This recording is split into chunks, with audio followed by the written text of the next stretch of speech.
And we are live. Good morning and happy Tuesday. Welcome to Smart Impressions. I'm your host, Rachel Muleman, and this is Smart Impressions, where we are unlocking business relationships one connection at a time. And I like to bring in some of the amazing experts I know around the industry that do impact connections and connectivity and people's business relationships. Today's guest is no other than Bello Tongo. He is a fantastic educator from Nigeria who is moving the next generation of youth into the workspace, which is very exciting. Thanks for coming and joining me this morning, Bello. Thank you very much, Rachel. Glad to be here. So nice that you're here. And so the conversation we're going to have, we only got 15 minutes, but 15 minutes goes by so quickly. And it's really just to tickle your taste buds. I say, grab your cup of coffee and listen to some great insight from our experts. And Bello, I know that education is something that you are so passionate about. And so our conversation is all about educating the generation of global innovators and the next generation, right? I'm sure you're seeing, when it comes to like where you're prioritizing the education, where are you finding that, the next generation of professionals are really lacking in some of their skills? Because that's where you focus your priorities on building those skills to enable them better, right? Yes, exactly. So basically, I think the best way to look at this is to separate the school system or education system versus the industries. So the education system is supposed to supply what the industries are demanding for, right? So the education system focus on academics, but the industries focus on two things, either employees or entrepreneurs. So what we have seen over the last few years that we've been operating is that there is a major disconnect between these two, between the supply side and the demand side of education versus industry. And so what this means is that everything that the school system or the education system is preparing students for, right from basic education all the way to the university and even post-tertiary education, is not really what the industry is demanding for. And so the result of that, unfortunately, is that you find graduates that are unemployable, meaning they do have the degree certificate, but it's not what the companies are looking for, it's not what the industries are looking for, and it's not what the economy is looking for. And sometimes even when the graduates, some of them get employed, they are not really almost ready. They're basically not ready for the kind of workload and the demand of that company or that industry. So what we are doing now, what we advocate for, is that there must be a deliberate connection between these two sides, between the academia side, the academia side, that means the schools, education institutions, and etc., and the industries, whether graduates are going for employment or for business startups. There must be a connection between the two in order for what we hope for to be achieved, basically. Well, I love that because you found the gap. And anyone that's listening, listen, we are live on YouTube. We are live on LinkedIn. This is your opportunity to jump on these conversations. We're going to have people commenting and make some questions. So I encourage you to jump in and ask any questions. Sometimes, the education system, we rely on them to really help us set the skills that we need to go into the workplace. Clearly, Bello's found the missed opportunities where there's a big disconnect, and so you're bridging the gap. So I want you to just tell the listeners today what you're doing, because Tongston is an amazing opportunity for people that are in that region, but you guys are also doing stuff digitally to help make an impact globally, right? Yes, exactly. Yeah. So what we Great. are doing is basically, yeah, yes. So pretty much as I said before, academia needs to lead to job or employment versus also another option being business or entrepreneurship. So what we are doing is every competence, there are about 33 of them and even more actually, but we focus on 33 in number. We take all of those competencies and we try to match it with what's existing in the syllables and in the curriculum and all of that exists in the school system. And so what that does is that it makes sure that whether you are learning a topic in mathematics or even at the tertiary level, you are learning anything in the lecture theaters in the universities, You are learning it as a result of basically what that competence is needed. So think about it this way. Everybody knows that sales is important, right? Financial literacy is important. But how are you going to be able to achieve sales, financial literacy, marketing, and all those competencies within the academic system? So what happens is that as a result of what we do, we find subjects and different topics that exist in the current curriculum of schools and institutions, and we make sure that that curriculum or that subject or topic at the same time achieves these competencies that we have listed that industry is looking for. And mind you, as I say, industry being employment or business and entrepreneurship. Every type of a competence, whether it's a skill, a knowledge, or an attitude that is needed, it has to be put and integrated into the topics that they are already going through. And some people will ask typically, like, how is that achievable? How is that possible? In terms of practical steps, because obviously there needs to be the educator himself to be able to administer this, meaning the teacher or the lecturer in the university. The way that is done or that is achievable is through a system called project-based learning, basically.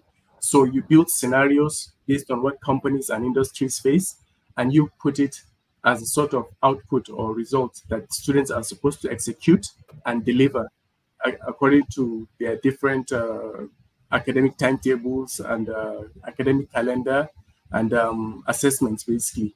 So it's a mix of these three things: competencies needed for the industry, put together with the topics and subjects in the academia to result in projects that are executed within the school experience.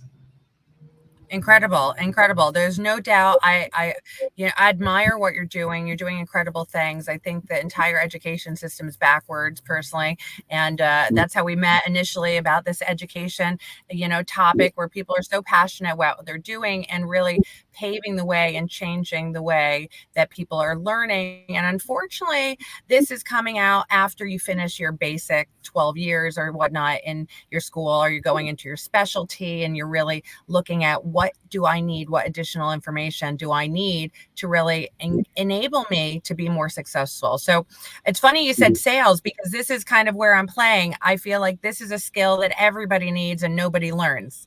It's the easiest job to get, because every job, every company needs someone selling their product or services, but there's a huge lack of people that know how to do these skills. So the competency, which is essentially doing it, the act of doing something. You could read something in the book, but if you don't go through this project learning, how are you going to really know and see how can you respond to this environment? What is your response ratio? And like, how can you actually problem solve in these type of real life circumstances? So I love what you're doing. It's role playing, 2.0. So incredible stuff.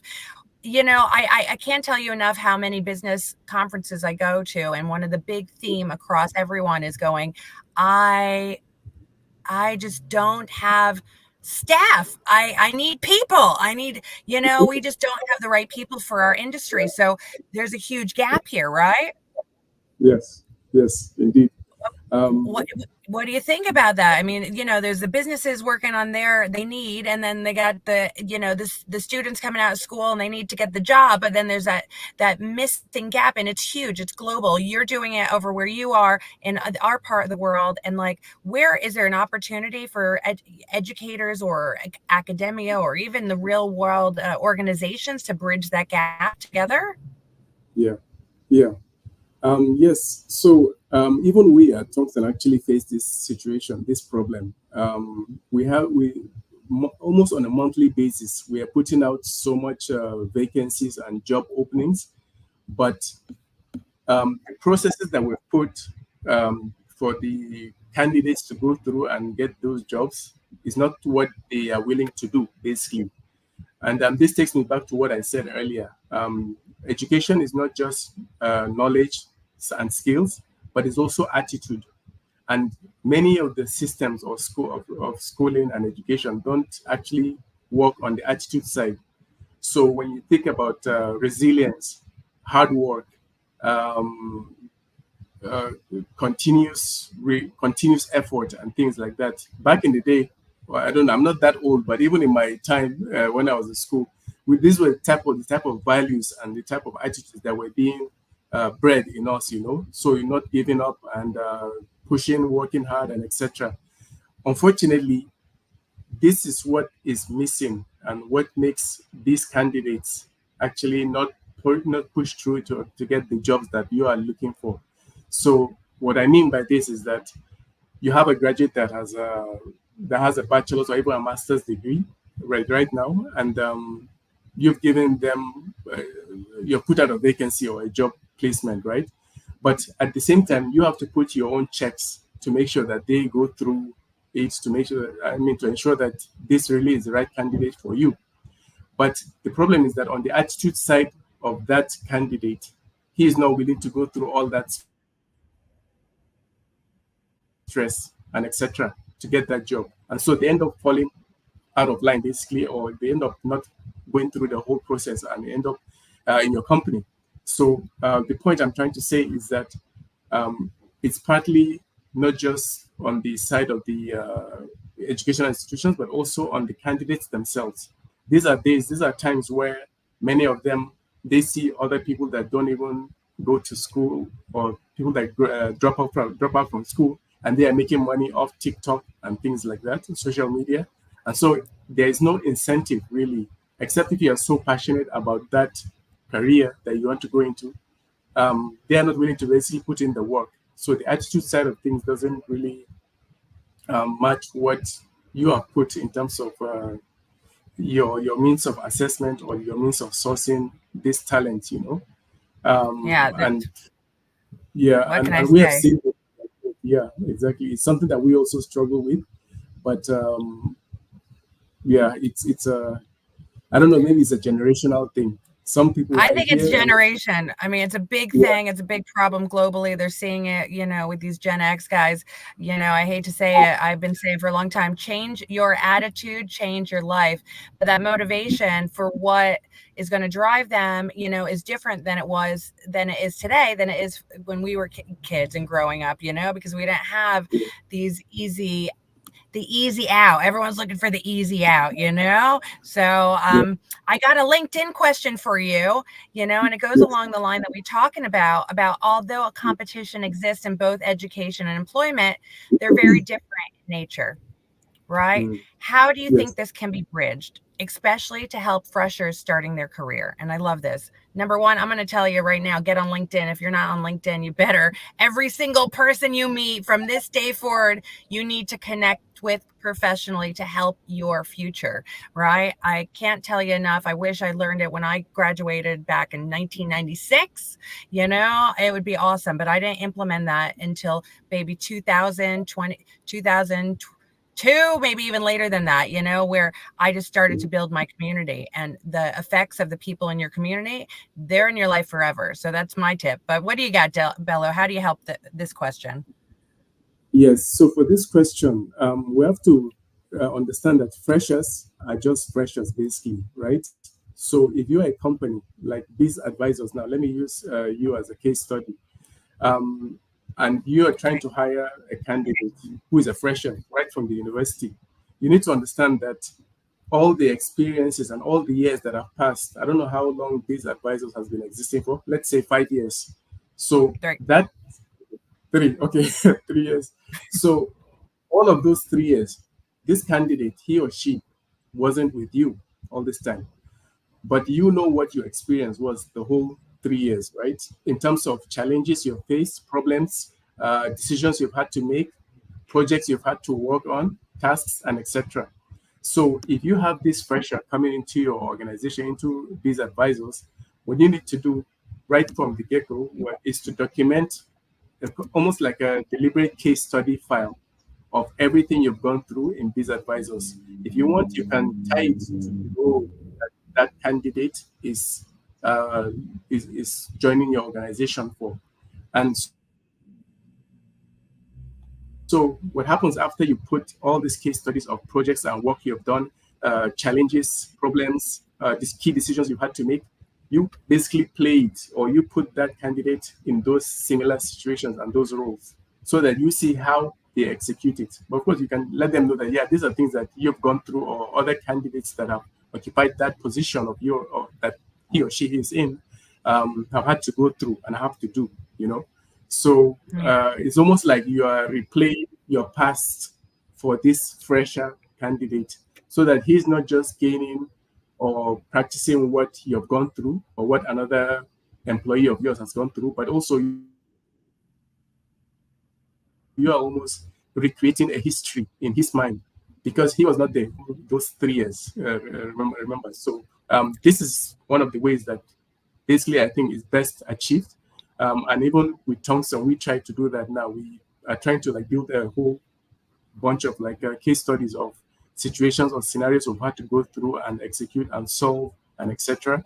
And so with new candidates, we are actually putting them through that to make sure that, okay, what would they have done in this situation, in that situation, with this work? How would you have executed this work or this task and etc. So that, as I said, you are not just retraining them based on your past, but also you are giving them a history of what you had to go through. And so you're almost taking them back in history in order to bring them to where you are right now. If that makes sense. Yeah. Incredible, because you're right, that competitiveness, it does vary where it's coming from, but it's like you can't have somebody with 3 years experience be competing against someone that just started. So I appreciate that. And you won't believe it, Bello, Yeah. you're full of knowledge, but did you see the time?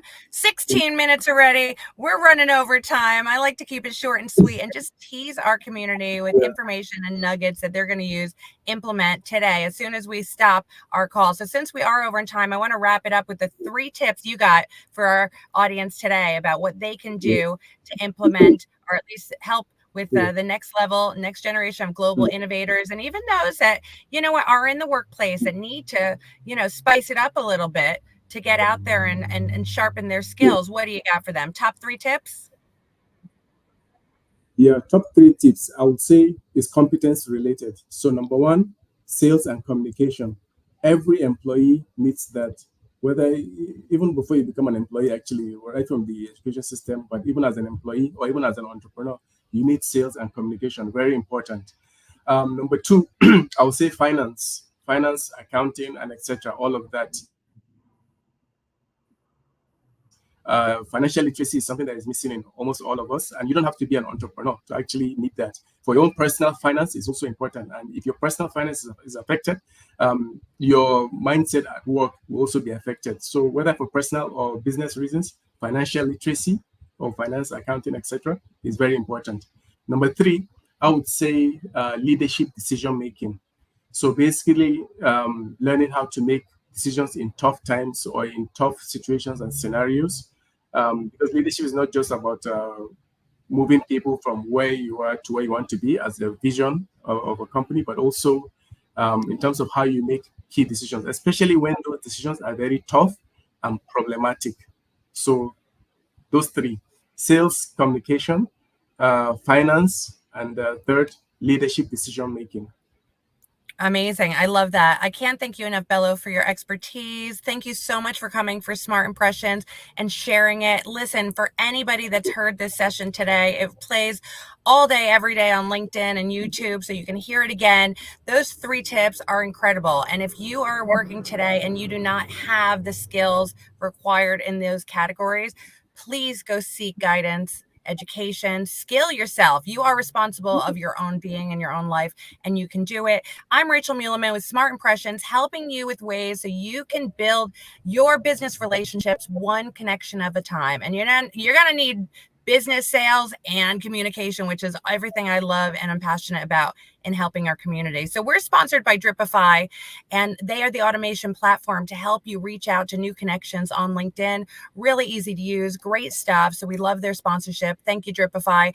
And we love you guys being here and participating with your questions today. So thanks again. We'll see you next Tuesday for 15 minutes of knowledge and connectivity.